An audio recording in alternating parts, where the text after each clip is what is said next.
I have a fairly strong vision. I believe that we have a potential far bigger future than what we're seeing now. We know the sport can be popular. It was in the 80s.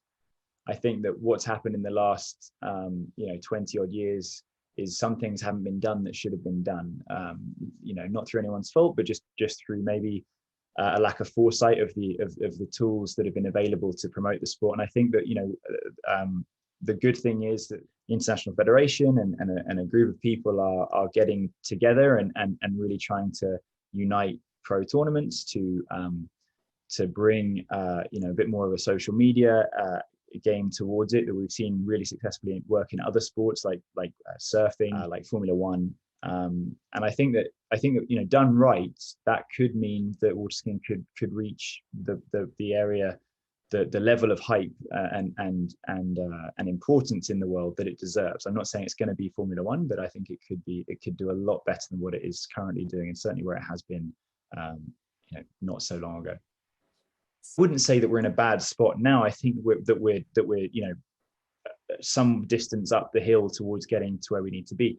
And I think that just unifying everything instead of having 10 tournaments in a year, which are all completely separate and you can't find any information about them. Now there's an information hub where you can find out where everything is. If you want to follow it, you're not going to struggle. There's one place, and that's really good. That's WaterSkiProTour.com, and I think that's quite a big step. And just to be able to go and watch those amazing broadcasts that have been bought by the WaterSki Broadcasting Company, that's if those guys continue to improve like they are, it's going to be amazing.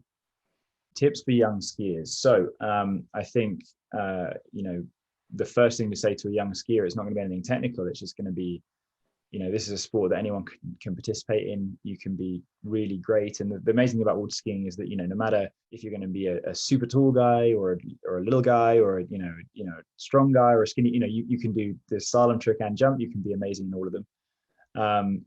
But I think that, the thing that I was so told when I was a kid was, a good one for someone that's sort of, I guess, some way along the way towards being a good water skier, but don't mess with your equipment too much. It's really more about your technique. And I think that was something that stood me in really good stead. My coach was someone that said that, work on you and the skiing will come. Don't blame your ski too much. Most memorable moment is winning the World Championships in 2017. And until I win another one, it will remain that. If I had to pick a time where I was pretty upset, I think a couple of times where I've flown to Australia and then done really badly in the Moomba tournament, which is a tournament I really want to win, and I have not got close. That's pretty upsetting, and I got to minimize that in the future. I think my biggest strength in water skiing is probably that I will not stop until I sort of am in the water. I think I can scrap pretty good and get through a pass that's not pretty, but sometimes I can just about make it. Biggest weakness is I get a little bit nervous in rollers, but at the same time, some of my biggest successes have been in really bad rolly conditions. So I'm trying to turn a weakness into a strength. Manchester United Football Club, probably that's the thing I've spent the most time thinking about after skiing in my life.